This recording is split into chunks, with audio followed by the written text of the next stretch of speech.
स्वाभिमान के संरक्षक गुरु गोविंद सिंह ने जो अद्भुत पराक्रम किया है, आज हम उसी के विषय में बात करते हैं।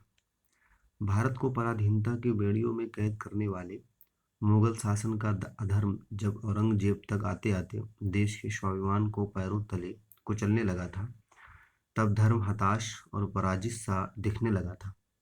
अधर्म से टकराना जब स्वप्न जैसा लग रहा था, उस समय गुरु गोविंद सिंह जी ने अद्भुत बल से उसे यथार्थ में बदलने का उपकार किया। उनका बल भक्ति शक्ति के संयोग से उत्पन्न हुआ। यही बल उनका स्वावलंबन था। अपने स्वाभिमान की रक्षा करते हुए अपने पिताजी को, अपने दो पुत्रों को खो देना और लोगों में एक सहयोग, संयम, आत्मशक्ति का ज्ञान देते हुए, विश्वास जगाते हुए जिन्होंने देश की संस्कृति, स्वाभिमान और धर्म की रक्षा की, आज हम उनकी बात करते हैं। और वो व्यक्ति हैं गुरु गोविंद सिंह जी।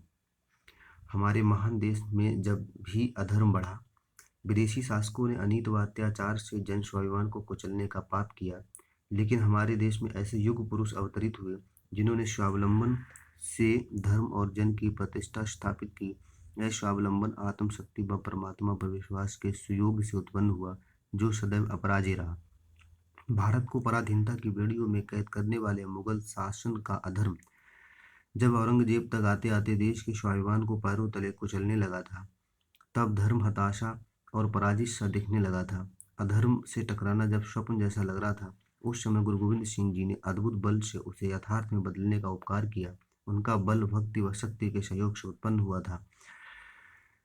मैं बता दूं, सुखम संता करडम दुर्मति दरडम क्यल विकहरणम असिसरणम जय जय जग कारण सशिष्ट उपारण मम प्रतिपारण जय तेगम। गुरु गोविंद सिंह साहिब की सैद्धांतिक दृष्टि ने जहाँ धर्म का अनुसरण करने वालों के लिए सुख की राह खोली, वहीं उनकी तेग तलवार अधर्मियों और अत्याचारियों का नाश करने वाली सिद्ध हुई।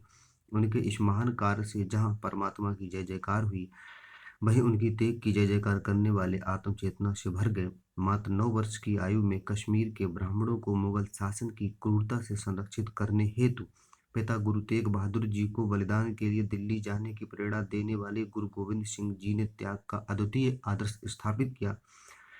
इससे निराश मनों में आशा की किरणें आलोकित होने लगीं।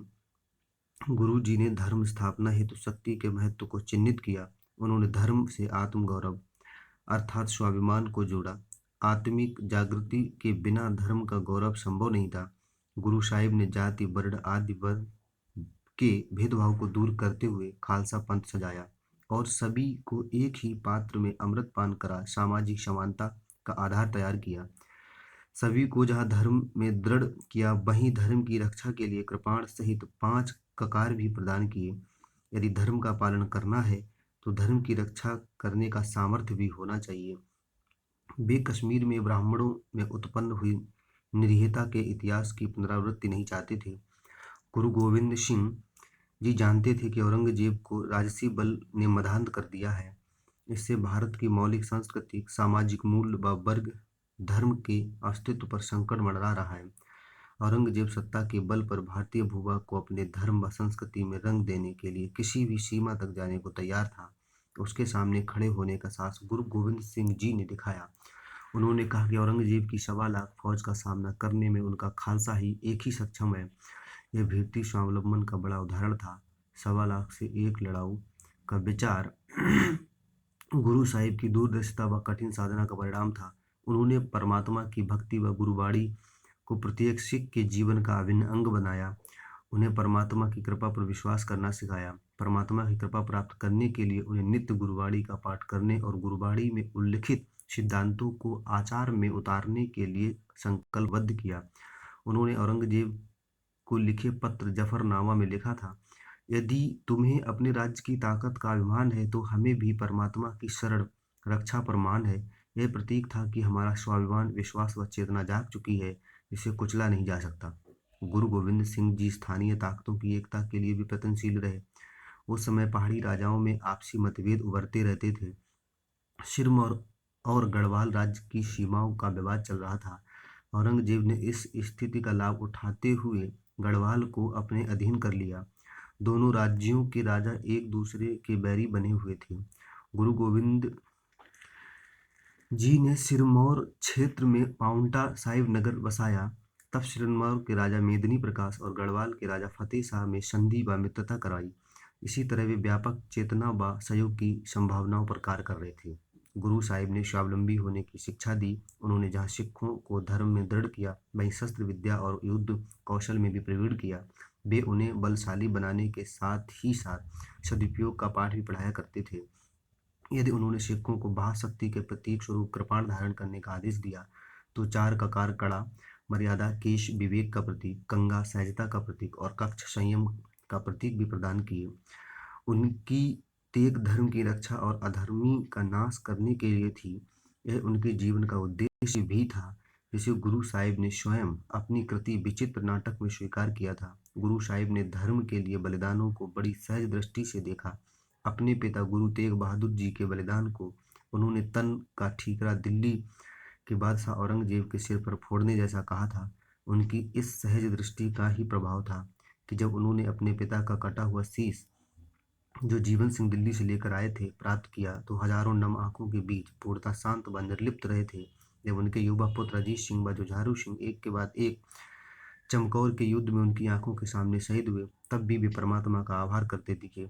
गुरु गोविंद सिंह जी की पावन बाड़ी जापू साहिब से इस तत्व को समझा जा सकता है, जिनका प्रत्येक सिख नित्य प्रत्य पाठ करता है। सरब पालक सरब घालक सरब को पुनिकाल, जत्र तत्र विराजिहि अवधूत रूप रसाल। जापू साहिब गुरु गोविंद सिंह जी की अनमोल रचना है, जिसमें उन्होंने परमात्मा के अनेकानेक रूपों की वंदना की है। उपरोक्त पंक्तियों में गुरु साहिब कहते हैं कि परमात्मा सारे जीवों का पालन करने वाला और अंत करने वाला है। वह सर्वत्र व्याप्त है। परमात्मा को आनंद की मूर्ति मानकर सभी कार्यों को आनंद सहित प्रिय मानकर स्वीकार करना सिख धर्म के दर्शन के मुख्य सिद्धांतों में से एक है। गुरु साहिब ने पूरे परिवार व लाखों सिखों का बलिदान न कर केवल धर्म व भारतीय स्वाभिमान को बचाया, बल्कि एक स्वर्णिम इतिहास की भी रचना की, जो युगों युगों तक हमें और हमारी आने वाली पीढ़ियों को प्रेरणा देता रहेगा।